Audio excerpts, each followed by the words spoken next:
Muslims regard Muhammad as the perfect role model for mankind, the ideal husband, father and politician, the epitome of honesty, wisdom and mercy. On the other hand, some extreme critics say he was an evil and barbaric manipulator. As one website says, Muhammad conceived his religion to satiate his lust for power, sex and money. He was a terrorist. What is the truth? The main source of information about Muhammad comes from hadith. I'll begin by relating traditions that support the Islamic belief. The Seerah of Ibn Ishaq tells us that even before Islam, Muhammad was known as As-Sadiq, the truthful, and Al-Amin, the trustworthy. Ibn Ishaq relates the incident where Muhammad was called upon by the tribes of Quraysh to solve a dispute between them. They were on the point of war over who would have the honour of replacing the black stone after the Kaaba had been rebuilt. He, Muhammad, said, "Give me a cloak," and when it was brought to him, he took the black stone and put it inside it, and said that each tribe should take hold of an end of the cloak, and they should lift it together.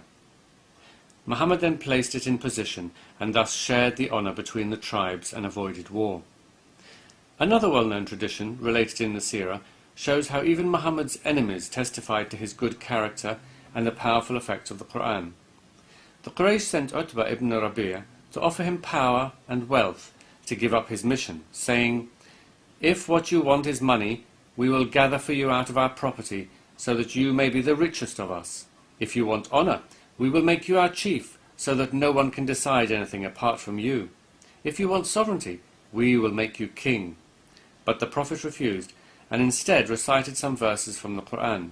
Utbah was amazed, and returned to the Quraysh, saying he had heard words such as he had never heard before, which were neither poetry, spells, nor witchcraft. "Take my advice, and do as I do. Leave this man entirely alone, for by God, the words which I have heard will be blazed abroad." Here are a few more narrations. Muhammad was the most generous of people, who never kept a dinar or a dirham with him overnight. If he had anything left over, and could not find someone to give it to before nightfall, he would not go home until he had donated it to someone who needed it. When Muhammad dispatched troops, he would tell them, "Do not kill a child, nor woman, nor old man, nor obliterate a stream, nor cut down a tree. Show mercy to whatever is on earth, and he who is in heaven will show mercy to you. The strong man is not the one who is strong in wrestling, but the one who controls himself in anger. Visit the sick, feed the hungry, and free the captives. The believers who show the most perfect faith are those who have the best character, and the best of you are those who are best to their wives." This is just a selection of traditions that shows that Muhammad did do and say many good things. However, there are also many traditions that give a rather different picture. Let's go back to the Seerah of Ibn Ishaq that I started with, and look at the notorious incident of how Muhammad dealt with the tribe called the Banu Qurayza, members of which had sided with the Meccans during the Battle of the Trench. Ibn Ishaq said, "Then they surrendered, and the Prophet of God confined them in Medina, in the quarter of the daughter of Al-Harith, a woman from Banu Najjar. Then the Prophet of God went out to the market of Medina, which is still the market today, and dug trenches in it. Then he sent for them, and struck off their heads in those trenches, as they were brought out to him in batches. Among them was the enemy of Allah, Hayy ibn Akhtab, and Ka'b ibn Asad, their chief. There were 600 or 700 in all, though some put the figure as high as 800 or 900. As they were being taken out in batches to the Prophet of God, they asked Ka'b what he thought would be done with them. He replied, "Will you never understand? Don't you see that the summoner never stops, and those who are taken away do not return? By Allah, it is death." This went on until the Prophet of God made an end of them. All the men were executed, including the boys, who had only just reached puberty, as this hadith from Bukhari explains. Atiyah al-Qurayzi said, "I was amongst the captives of Banu Qurayza. They, the companions, examined us, and those who had begun to grow hair, pubes, were killed, and those who had not were not killed. I was among those who had not grown hair." Boys reach puberty at around 13 years old, which means that boys as young as 13 were taken out and beheaded and thrown into the trenches along with their fathers, brothers and uncles. Then the women and children were taken as slaves and their property divided amongst the Muslims. What makes this incident even worse is that it was only certain members of the tribe that had sided with the Meccans, and this is confirmed in hadith. The vast majority of the tribe were completely innocent. Another episode from Muhammad's life that looks very cruel and immoral by today's standards was his treatment of the Banu Najjar in Khaybar. At one point, Muhammad orders Kinana, the keeper of the treasure of his tribe, to be tortured to tell them where the treasure is. Torture him until you extract what he has. So he kindled a fire with flint and steel on his chest until he was nearly dead. But Kinana refused to say where the treasure was, so Muhammad handed him over to a companion who beheaded him. Now Muhammad had just killed Kinana's father-in-law, and now he had tortured and killed Kinana. He then takes Kinana's wife, Safiya, and marries her, and consummates the marriage in a tent before the day is out.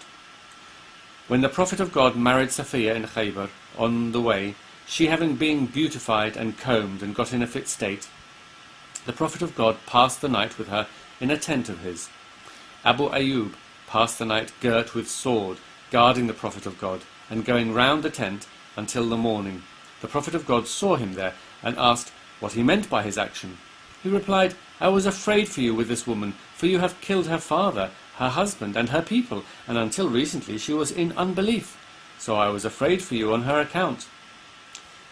Muhammad also ordered many of his enemies and critics to be killed. For example, Asma bint Marwan, who wrote poetry criticizing Muhammad for having another man murdered. When the apostle heard what she had said, he said, "Who will rid me of Marwan's daughter?" Umayr ibn Adi al-Khatimi, who was with him, heard him, and that very night he went to her house and killed her. But perhaps one of the worst examples that Muhammad set was marrying a 9-year-old girl when he was 55 years old.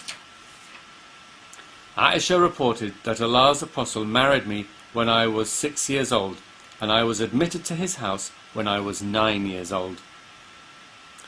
There can surely not be any sane person today who would claim that this was a good example to imitate. Here are a few more hadith. He who leaves his religion, kill him. Allah's Apostle said, "I have been ordered to fight people until they say La ilaha illallah Muhammad Rasulullah." Do not initiate the greeting of salam to a Jew or a Christian, and if you meet them in the street, push them to the narrowest part of it. It's clear that Muhammad's life contains good and bad examples. If Muslims are going to claim that he is the perfect role model for mankind, then they are going to have to ignore 50% of the hadith literature, whether it is the Seerah of Ibn Ishaq, the Sunan of Ibn Majah, or the Sahih of Bukhari, because the good and bad hadiths are pretty evenly spread over the various collections. However, it is also obvious that those who claim he was an evil, power-mad terrorist will have to ignore the 50% of benign hadiths. The truth is somewhere in between these two extremes. Muhammad was simply a man of his time, an often harsh and barbaric time. The problem for Muslims is that they see him as much more than just a historical figure, and are compelled to regard his actions as having significance that stretches beyond the context in which he lived. Most Muslims get around this problem by either selectively choosing the bits they want to follow, or simply paying lip service to the belief that Muhammad was an ideal role model, while spending most of their lives ignoring his example. The problem comes when Muslims try to imitate every tiny detail of his life, including the cruel, violent, harsh, and downright immoral episodes of his life.